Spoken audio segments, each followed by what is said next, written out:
Biggest takeaways after 5 days of camp, ladies and gentlemen. New Orleans football is the backdrop. All right, we are recapping almost a week of training camp, ladies and gentlemen. It's all getting real. Okay, Sunday, a week from Sunday, the first preseason game. Wow, it is here. Okay, remember, get on over to neworleans.football.com, ladies and gentlemen, for literally second-by-second, throw-by-throw, play-by-play update. They're doing a great job over there. So make sure you are subscribed if you want that kind of content. I think it's interesting. I had a total sidebar conversation with a viewer about just kind of sports media. I've said this before, and I'll say it again. I think the model that New Orleans football is doing, I think is going to be the model across the NFL. Across just kind of sporting leagues. I'm surprised more groups aren't doing it. I really am. You see some publications. So I used to work for a newspaper. Y'all know that. And back when I was a crime reporter, and newspapers went to like a digital model, but they did it in the worst possible way.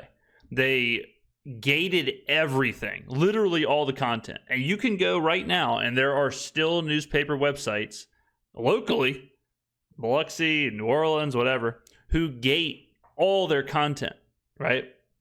Like $1 a day or $1 a month or whatever. And they try and force these basically newspaper, like people to get the newspaper, even though no one does that anymore. But I think the way to do it is this way, where you offer content literally every day, every second, through multiple mediums: Twitter, YouTube, podcasts, Facebook, Instagram, live videos, live Twitter videos, whatever. And then you have premium content that you can only find there, right? And that's as real as it gets, as good as it gets content at the highest possible level. That's the move. So kudos to the boys. Get on over there and rock and roll. Yeah, subscribe to the lad.coms. Is brought to you by Rouse's. What is the biggest takeaway from the first 5 days of camp? It's got to be the intention. It's got to be that different identity, different culture. Kellen Moore is doing things differently than we've seen before. I would think if we're like, encapsulating the entirety of first 5 days of camp, that's what I would think it is. It's hard not to just think about the quarterbacks and how we are still completely like in the dark about how good they're going to be there. And it's just a reminder that we're not going to see anything definitive, and we're not going to see anything definitive in September or October either. But I just think once they got to 11 on 11, today was the first padded practice. I think if anything, maybe it's been a tiny bit disheartening, but I just said it would have been nice if they looked like, oh man, these guys are great. What were we worried? What was anybody worried about? They look like they're supposed to look. So I shouldn't say disheartening. They look like they're supposed to look. And again, very similar to the first 1 or 2 OTA sessions, Rattler looks like he's ahead of Shough. He looks like the guy who's been here for an extra year and is hitting the ground running. So I would say they've met my expectations early. I talked about this earlier this week. What was the rumor? What was the information being leaked or talked about out of Bengals camp, Jamar Chase's rookie season? It was that he can't catch. It was that he's got the yips. He's got the drops. Huge problem. And that lasted all of about 20 minutes when the regular season showed up. There is no reason to be disheartened about a rookie quarterback and a guy who played 6.5 games last year and is learning a brand new offense. There's no reason to be disheartened by them looking like a rookie and a second-year guy who played 6.5 games last year. This is a brand new offense. This is a brand new system. A lot of them are playing with players for the first time. This is how it's supposed to be. This is training camp. Now, if it leaks into the preseason, if it leaks into the regular season, if we're still seeing players run into each other and the quarterbacks throwing the ball to nobody and late on everything, yeah, okay, then it's a talking point. But do not be disheartened when practice looks like practice. But it would have probably been nice if they had exceeded them. How do you feel about the cohesiveness of the practices, the sharpness, the details, them hitting their marks? I mean, it feels like we're seeing a lot of penalties, a lot of false starts, a lot of resetting the huddle. That's been a little bit of a surprise to me, I think. Yeah. I don't know that, like, we saw it with the ones at least once in an important snap down near the red zone yesterday. Yeah. 3 times in 4 snaps. Then there were 2 yesterday. There was another 1 or 2 today. Yeah. There's been quite a few. Yeah, I mean, they got in the red zone yesterday and they were baffled with what they were doing. Screwed them up in the red zone yesterday. That was probably the most disheartening stretch of the entire camp. Was they had 8 snaps in the red zone and they went 0 for 8 basically. They didn't get a single first down on any of those 8 snaps in the red zone, and one time they did have to call a timeout. So when I hesitated on that, I'm trying to compare, like, does that feel like more than the past? Maybe. I mean, we do get clouded sometimes when we see mistakes with the second and third teams. I mean, a lot of the bad snaps and stuff have happened with Kyle Hergel and backups and stuff like that.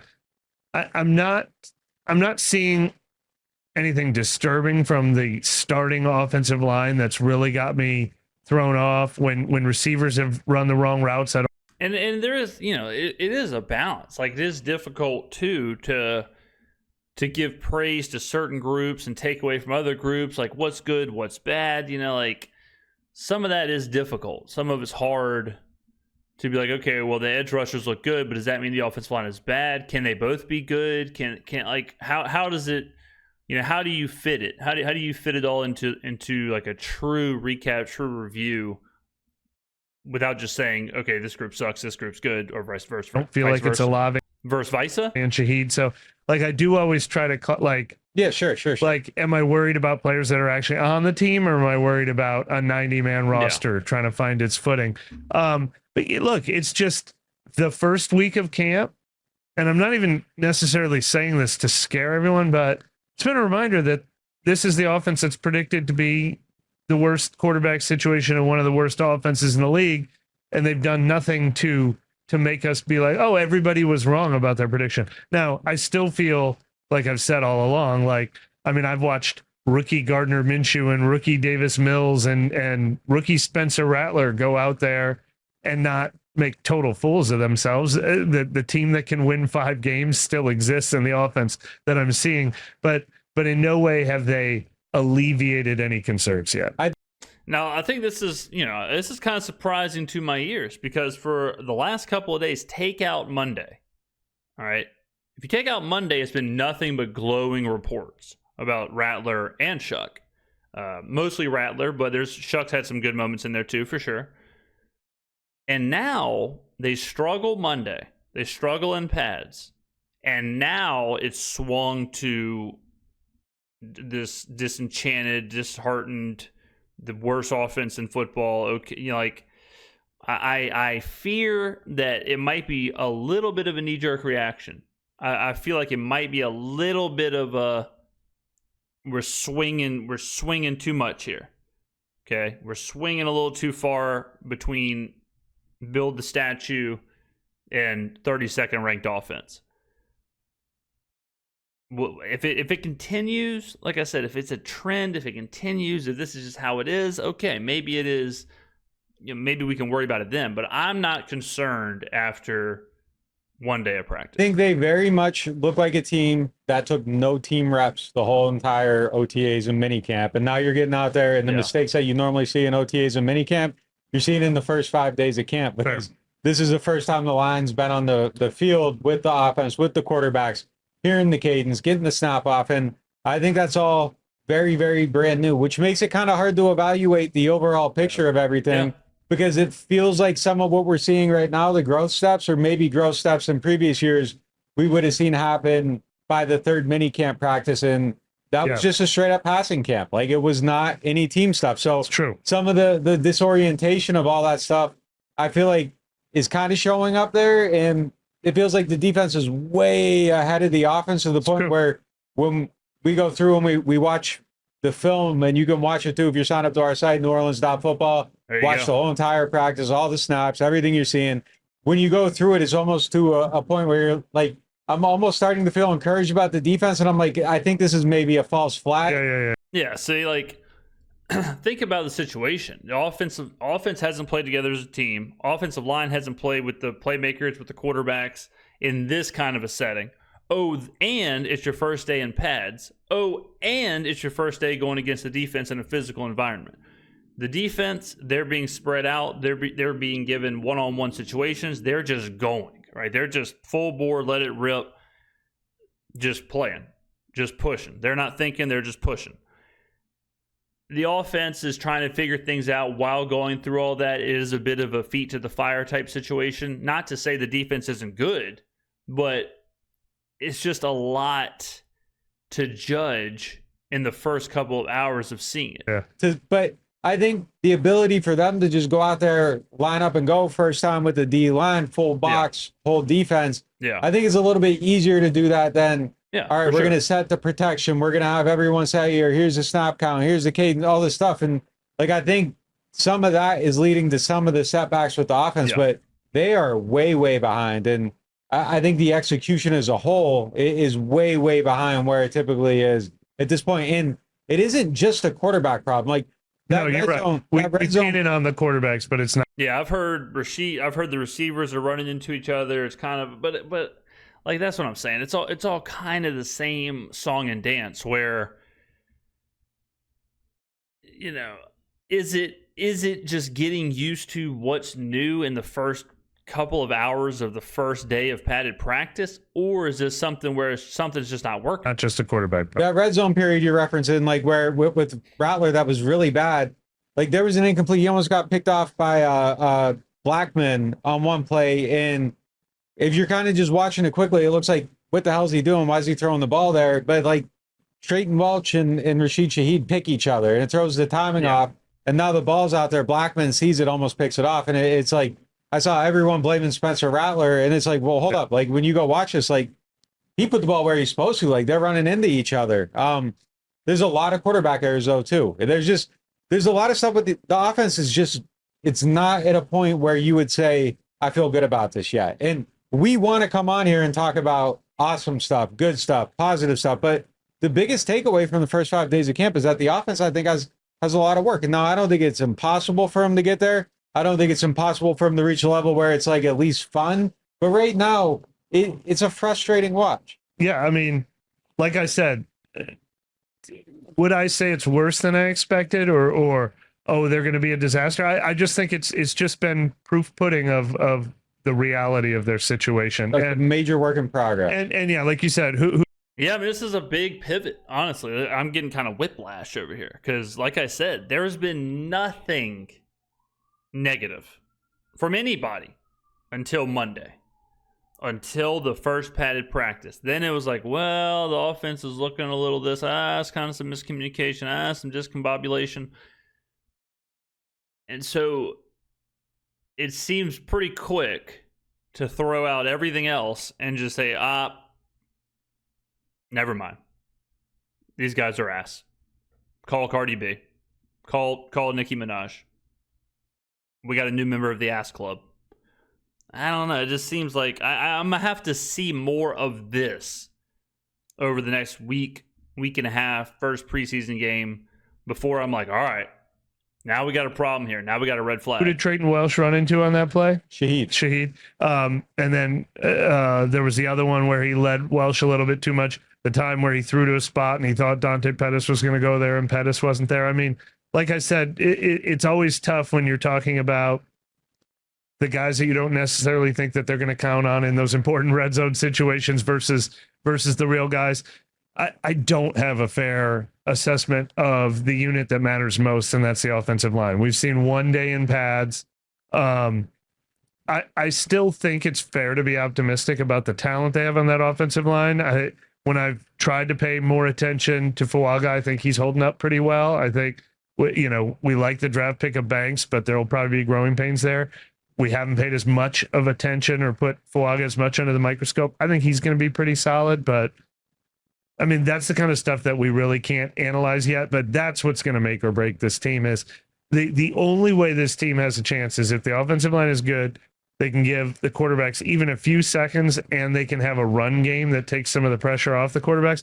If this offensive line is going to struggle, this could be the worst team in the league. They need. Well, yeah, I mean, the offensive line can't. We've talked about that before. Like, the offensive line cannot struggle. This cannot be. It cannot be a situation where, yeah, I mean, the offensive line can't be a sieve. We can't have a situation where tackles are getting blown up, too much pressure on young quarterbacks, can't run the football. That would be a disaster. You factor that in with just the pace of play that we expected them to play at. They would be going 3 and out quick. All of a sudden, the defense is on the field. That'd just be an absolute disaster. So yeah, I mean, that is a non-starter. If you told me that the Saints' offensive line is going to be a bottom 5 unit in the NFL, yeah, you got big problems. I don't think they will, though. Right, and that's a unit we haven't been able to fairly assess yet. Continuing this conversation presented by RV Masters, let's go a little bit deeper on this, into it. And I think, if we look at signs of positivity, reasons for optimism, I do think the offensive line is still at the very forefront of that. And today was the first day in pads, and maybe by day 10, the analysis changes a little bit. But on day 1, coming out of it, stepping into the vehicle, talking about it, I think I feel okay about Trevor Penning. I like day 1 from him. He did. Okay, that's important. That's like probably the biggest question mark on the offensive line. So if the 2 question marks is Penning because it's a new position, and Banks because it's a brand, he's a rookie. I think we know what we're going to get out of Fuaga, Ruiz, and McCoy. So if we're hearing good things about Penning, that's very, very good. He didn't look bad. Now, he had like 4 one-on-one reps. I think he won 2 last one. Another one was kind of like a push. Day 1 pads last year with Trevor Penning, when we walked off the field, it was, oh my God, like I don't know what they're going to do with. Yeah, he just can't be a disaster. He doesn't need to be a Pro Bowler. He just can't be a total disaster. And he looked okay there, going against Brian Brzee. Looked good, held up at it. Looking at him in the actual team drills, looked okay there. Day before, non-padded practice. You don't know how much weight to put in the stuff, but you can put weight in a guard getting to the second level and just throwing a linebacker off the sideline, go about 10 yards off. He's showing great range. He's looking competent. He looks further ahead today than he did last year in these practices. I feel kind of good about it, and I'm the Trevor Penning doubter, so I really deeply believe that I don't think he's going to be a huge problem. He might be a benefit, but I think I'm rolling out huge problem by day 5 already. Ooh, I'm not going to rule out huge problem because we just huge problem. Yeah, exactly. I'm not going to rule it out, but my guess on Penning, and I'm a little more optimistic maybe than you are. I think we're pretty close. Well, I'm rolling out a huge problem than you are, and I think I'm Mr. Penning up. Coming in is like my projection for him at left guard. I think we said this a few shows ago, was that he's probably going to look a lot like he looked at right tackle last year, and I don't think. Well, that's kind of fine.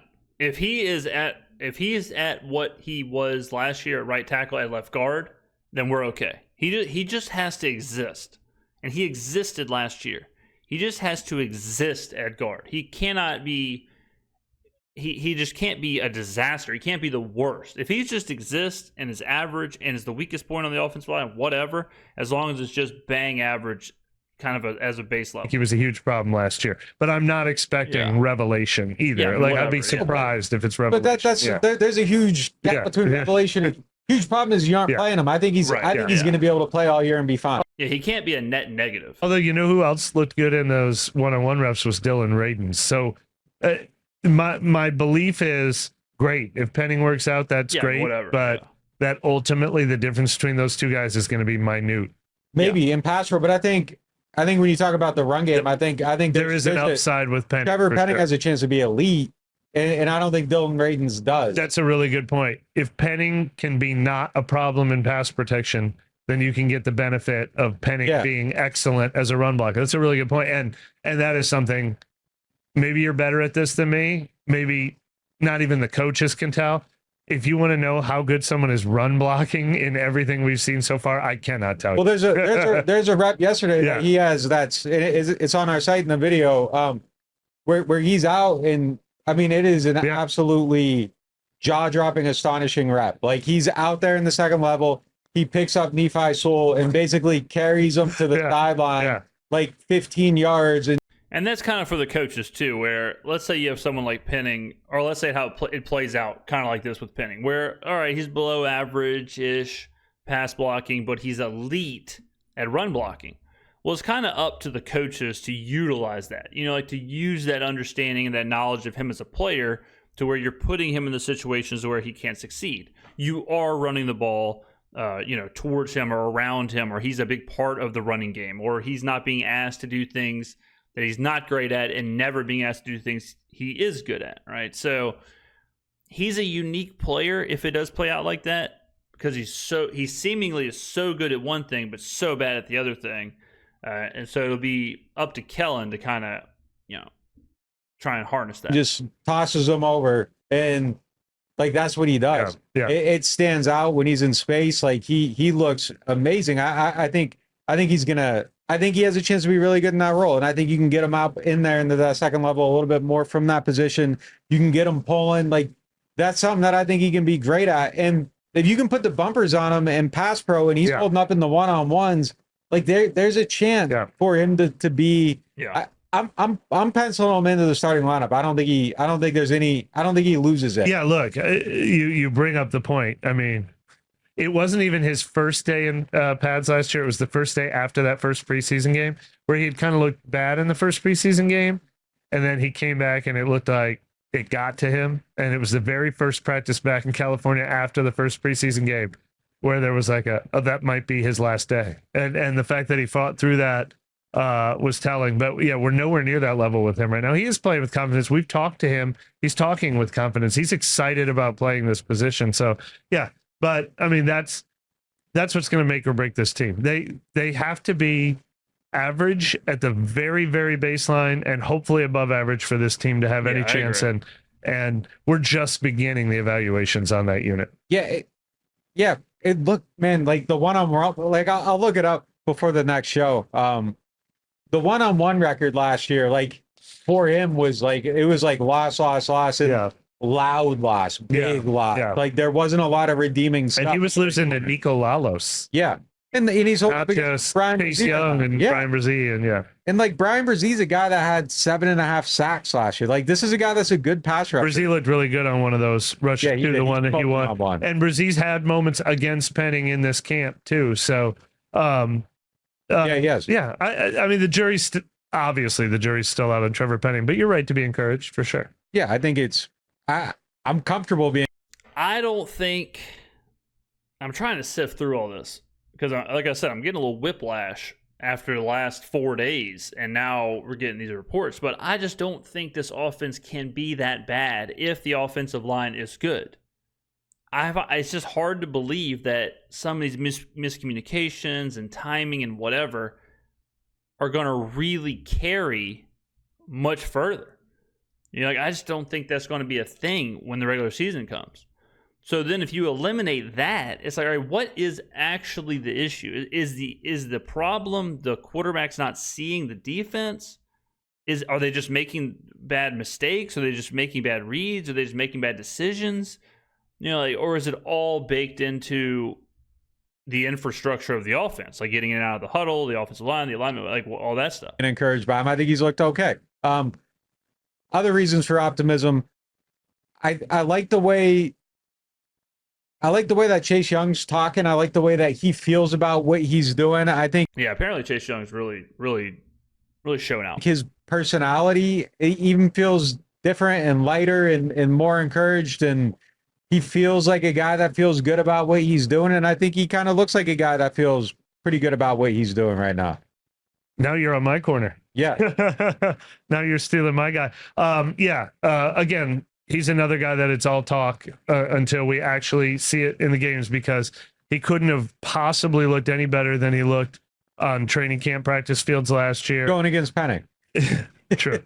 But no matter who he was going against, he was a wrecking crew last year. He just comes onto the field and looks like a wrecking crew. But I like everything he said. I keep pointing out, and Brandon Staley pointed out this. The reason they signed him to that contract, it's the first time he's been healthy really since his rookie year, that he's had a full healthy. Yeah, when you're talking about like ceiling, high potential, who could really take a step, number one's got to be Chase Young. I mean, you're talking about former second overall pick, the talent's there, the physicality's there, he's a monster. It's just, can he be healthy? The effort, like if all that comes together, I mean, he could really take a step into that. Like, okay, he's a legitimate top 10 edge guy. The offseason where he wasn't dealing with something from the year before last year is obviously the neck surgery. The idea of Chase Young, I like a lot. I think Carl Granderson is having one of the better camps. He always looks good in camp.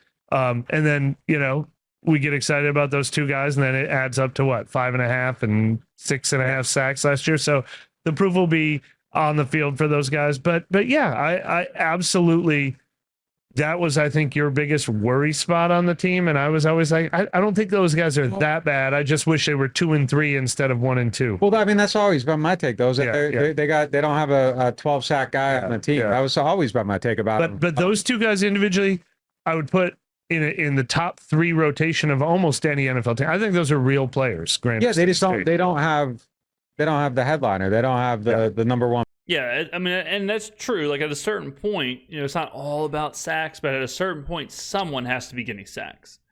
Like with Chase Young, he doesn't have the sack numbers, but he has the pressure numbers. His win rate's good, okay.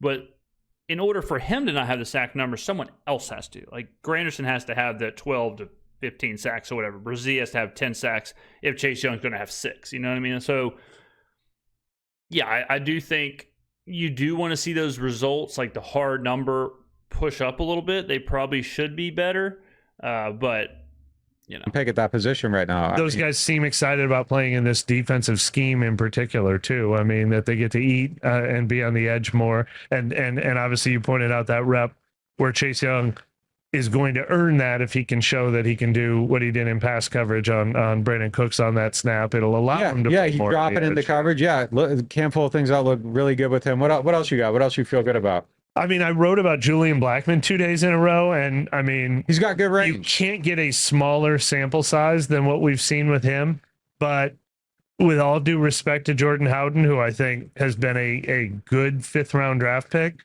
he has played kind of like a day 3 draft pick, good for better and for worse. And Julian Blackmon has come in, and it took him 2 days, and he's kind of like the starter now. And Kellen Moore kind of told on himself yesterday when he just like, hey, do you envision like a free safety and a strong safety? And he's like, well, obviously with Justin and Julian, he's just answering the question. Yeah, I mean, and talk about like, that's kind of a bigger deal than people give it credit for, where Tyrann retires, okay, kind of a surprise situation. So now you turn to who? Howden or Sanker? Sanker's a rookie, and it's a little bit of question mark.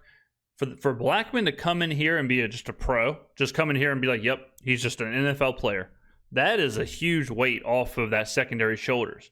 Because now it could have been this real influx position where now it's like, okay, it's kind of similar to Penning situation with Radens, where if Radens comes in and he's just an NFL player and he's just baseline average, okay, cool.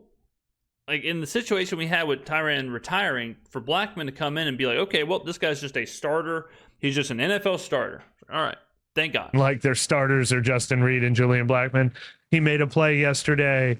He's an accomplished pro. Yeah, he had a pick yesterday. Yeah, long experience with Brandon Staley. He knows exactly what not a long relationship with Brandon Staley, but Staley has an exact vision for him. He has a vision for him. I think that was an important addition to this defense in the wake of Tyrann Mathieu's retirement. He has good range. He's around the ball. He's making plays. He stands out. He looks like he has better vision and instincts and break on the ball than probably any of them back there. The thing with him throughout his whole career is really been a health matter. I don't think he's an all-pro or anything like that, but I think he's a guy that you can bring in and a guy that you can bring in July. Like I think he's a viable Yeah. Probably a guy He's a that pro. competes a lot of places. I think in a spot where your top player suddenly retires, he's probably about the best you can do as far as going out and getting somebody. Is Marcus Williams is still a free agent, right? Yeah. It's crazy. His fall off is kind of crazy to me.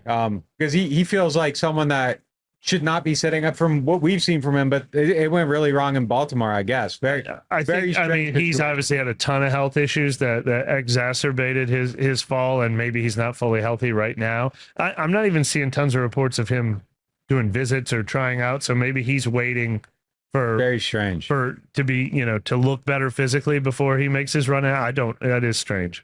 What else I find is kind of really fascinating is that they don't do a ton of special teams work out here, and they're taking tomorrow off the team, and then they're doing special teams like on a day off as to not waste anybody's time.